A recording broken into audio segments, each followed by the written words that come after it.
Hello everyone, we've just had the LVO reveals and to be honest, they went above and beyond what I was expecting. So let's not waste any time, let's get straight into it. And first off, we kick off with the Deathrattle army set. So here we have a new set of sculpts coming for the Soulblight Gravelords in Age of Sigmar. Some really nice looking sculpts. We start off with the Wight King on skeletal steed, and you've resculpted that, which looks amazing. To be honest, I love everything about the model. Now, I thought this was going to be a dual kit with the new Vampire Lord. It's actually not. It's a dual kit with a lesser lord that you can take. You can see that here. It can act as like a general and leader, a bit like a Primaris Lieutenant for the Soulblight there. Great new addition to Soulblight. I can't wait to add them to my own Soulblight army. Yeah, looking honestly fantastic. And to be honest, they seem to take a little bit of design cues from Radikar from the Cursed City box. I like this, the whole aesthetic that they're going for. Yeah, really big fan. Then we have the new Barrow Guard, and it looks like these will be replacing the old Grave Guard. And it's about time, to be honest. The Grave Guard were a very old kit. And yeah, there's a lot of design cues taken from the Grave Guard. They've been upscaled and brought into line more with the size of the deathrattle skeletons. And yeah, they just look chunkier. They've got nicer looking armor. They'll be far easier to paint, and it looks like hopefully far easier to build. Please don't make them as bad as the deathrattle skeletons. I'd nearly rage quit a box of those. Anyway, moving on. We have Prince Vhordrai has returned, and he is returning on a zombie Draconith, which looks an incredible resculpt of the old zombie dragon kit. This actually comes as a dual kit, so you can run the zombie Draconith on its own. And they did say in the reveal show that there will be a rule where you can take one of these in your other Death Faction armies. So they'll be coming to the Night Haunt, the Flesh Eater Courts, and the Ossiarch Bone Reapers, which is pretty cool. So look out for those, because they're really going to hit the tabletop in a big way. I think they're a really gorgeous looking new sculpt. And lastly, just as I predicted, here is the Vampire Lord on horseback.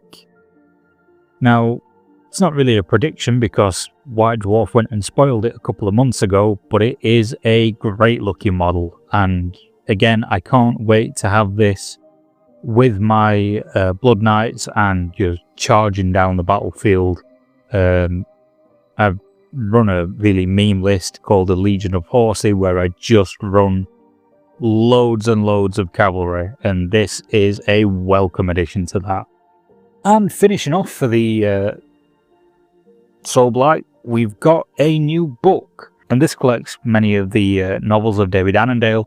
We've got Neferata, Mortarch of Blood, Neferata, Dominion of Bones, and Dynasty of Monsters, which is a great story about Laukavai and the Vengorian Lords. I really enjoyed the audiobook of that.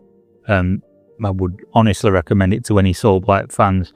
And then we've got a couple of short stories, The Threshold, Obsidian, and The Dance of Skulls. So that'll be a great read, probably a great collection to pick up on Audible when it drops. Really looking forward to that, and would definitely recommend it if you haven't listened to or read Dynasty of Monsters. It's a great story. Also coming from Black Library, we've got the return of Minka Lesk. So she hits the tabletop this time around in a new command squad. Again, great looking sculpts. She's now been upgraded to a captain, and she heads her own veteran command squad of the Cadian 101st. These are nicknamed Hell's Last, and they are an eclectic mix of characters that she's picked up from across her missions in the novels. The only downside to this is that even though you're getting brand new models, they will be going straight to Legends, which is a massive shame. However, for Minka Lesk fans, there is a new book, Hell's Last, and this will be detailing her latest journey in the 41st millennium. So fans of Minka Lesk, you're getting a new tale in her quite long story now. She's really becoming a very fleshed out, very well liked character, and it's nice to see some more stuff coming for the Guard. And then finally, for the Black Library reveals, we have Malineth Witchblade. She's stepping from the pages, stepping out as a companion of Gotrek and coming to a Black Library exclusive model, alongside a new book, Shade of Cain. For the Old World, I had no idea what was coming for Old World. It was anyone's guess, really, to be honest. But we actually found out that the High Elves are returning, so a lot of the High Elf plastic kits will be returning to print, which is great news for High Elf fans, alongside two new characters. The Lord of Trace, who is stepping up to lead his forces because the wilds of Trace have been tainted by chaos, and the creatures are warped by the winds of magic, have enraged Ulthuan, and his elves are marching out to sweep the lands clear. He's backed up by Ishaya Vess, Sentinel of the Silent Isle, a new named character coming for the High Elves, and a pretty nice little sculpt all around. Alongside that, you'll also be getting a new model kit. These are the Illyrian Reavers, are young nobles who rove the wilds and provinces of Illyria. They're light shock troops, like shock cavalry, and they are sent out to skirmish and range ahead of the Horde in a vanguard. And these are heavily influenced by the miniatures found in the old Isle of Blood box set released way back in 2010. So again, another great addition for fans of the High Elves in Old World.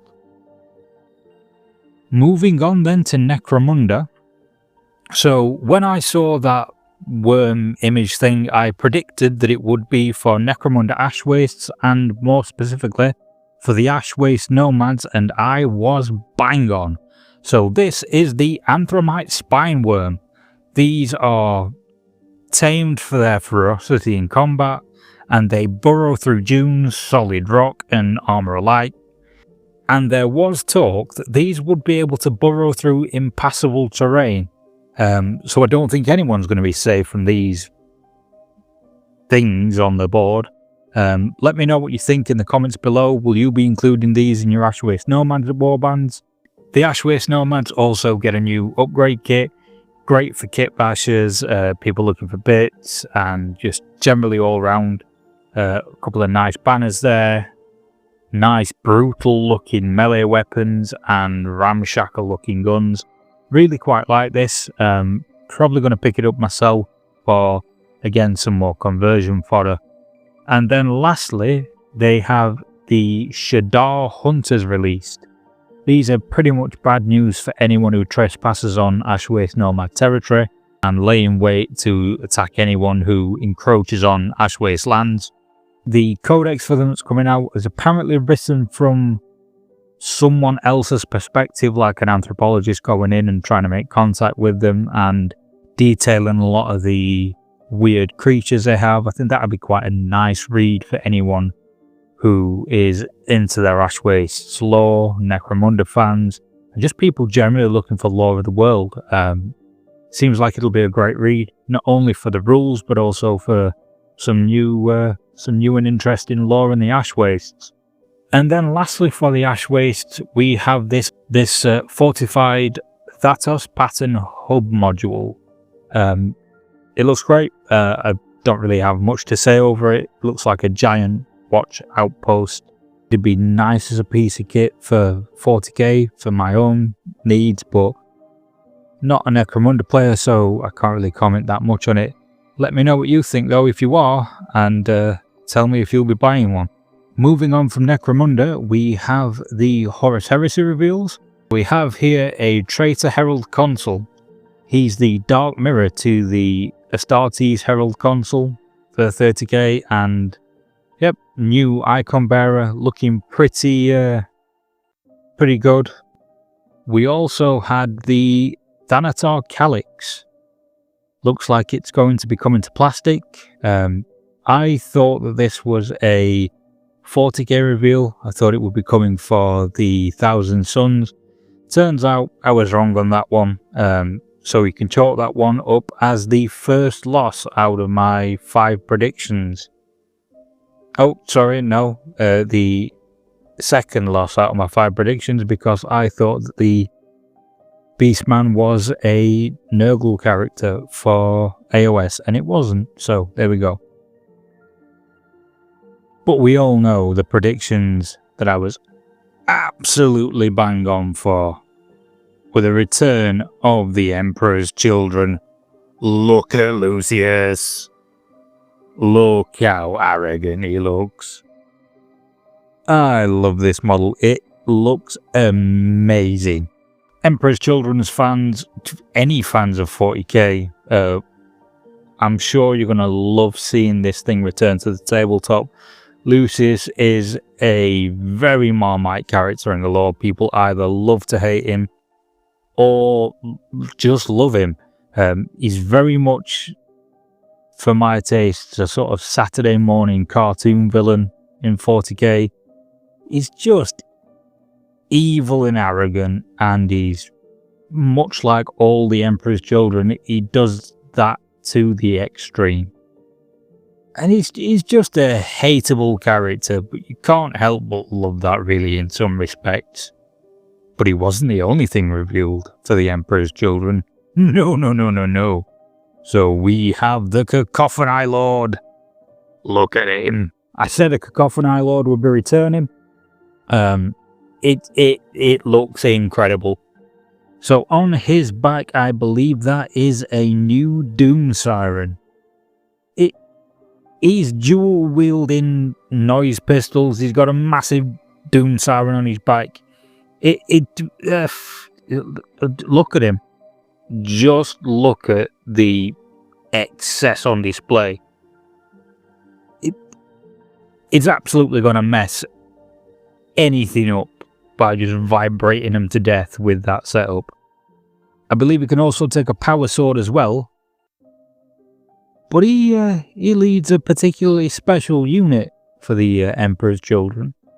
Let's take a look at the new Noise Marines. Every single fan of 40k, every single fan of the Emperor's Children has been looking forward to these excessive creatures returning. Redesign of the old classics.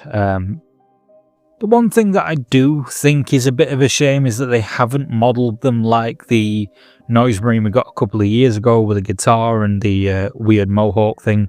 I would have liked a few nods back to that model, even if it wasn't outright instrument-looking weapons. It would have just been cool to see that sort of armour style return. But these are a great nod back to the old Noise Marines, and yeah, I think every fan is going to love them. We also got, exactly as I predicted, a resculpt of the Legionnaires kit. Now this is a dual kit, so you'll have the chance to run them as Tormentors, which are the exemplars of ranged combat and the battle line for the Emperor's Children, or you can run them as a close quarters Infractors, which are obsessed with every experience and sensation of close combat in the galaxy. Weirdly though, I believe both of these units, despite being battle line, will have Infiltrate and a 7-inch move, so they're not only faster than most of the people's battle lines, but they also get up into your face a lot quicker. There's going to be some excessive board control coming to the Emperor's Children, which is disgusting. And then we had the Champions of Slaanesh battle force revealed, and just as I said it would have, we have the Emperor's Children Lord, the generic one. We have the Noise Marines in 2 squads, and guess what? Some squads of the resculpted Legionnaires there. 2 squads versus the 1 squad I predicted there would be, but that just means more excessive battle line units, so who's going to complain at that? And speaking of that Lord, let's have a quick look at him here. Yeah, it's a generic Lord. It's coming in a multi-part kit. Here to lead your Emperor's Children forces. He's looking great. But then they also revealed a combat patrol. Now, in the combat patrol, you are going to get these boys, the Flawless Blades. So these are the dark mirror to the elite Palatine Blades of the Great Crusade. It's a shame they're not in Terminator armor. I would have liked to have seen that. But these are the elite close quarters, close combat guard of your Emperor's Children characters. And they are similar to the 8-bound. They are bestowed with a lot of demonic gifts. However, they don't actually get possessed like other Astartes, because they're far too selfish to share their own flesh with anyone save their own perfect form, which is just ridiculously funny and perfectly on brand for the Emperor's Children. The Emperor's Children reveals have been amazing. I love them all. Speaking of reveals, we also got a little reveal for the Deathguard. I don't think this would have been revealed if it hadn't have been leaked online already, but we have the Lord of Poxers. So I thought this would be a replacement for the Chaos Lord for the Deathguard. Doesn't look like it. Looks like he's going to be a new Virion character with similar abilities to the Chaos Lord though, so I'm not sure whether that kit's going to go away. But yep, here we are. The Lord of Poxers goes around the battlefield with a frankly massive sword and plasma pistol, just spewing out a miasma of filth in the name of Nurgle. And well, what more can you expect? He's just a giant walking pus bag coughing out a miasma on everyone. Disgusting. Truly, truly disgusting. And that's just about everything for the reveal show. So the predictions I got right were the Emperor's Children. Pretty much bang on the money for those. The Ash Waste Nomads, little weird gribbly creature thing. The Return of Lucius. The Battle Force. Pretty much exactly for the Emperor's Children. You know, borrowing a squad, but you know, we can give me a squad surely. The Coffin Eye Lord, I was really looking forward to seeing that in the flesh, well, on the screen, I guess. Yeah, and the Soulblight, which, to be honest, as a Soulblight fan, the Soulblight were one of the things that really took the show for me. I can't wait to get that Lord on the tabletop. Every model, every reveal here has looked incredible. It's been, yeah, probably the best reveal show that I've seen for a long time, and it's been well received, at least in my opinion. Let me know what you think. Did you enjoy the reveals? Which of the reveals are you most excited for, and what will you be picking up? And come on, the amount of things I got right in my prediction video, that's got to be worth a subscription, right? Thank you for watching. I'll see you all soon.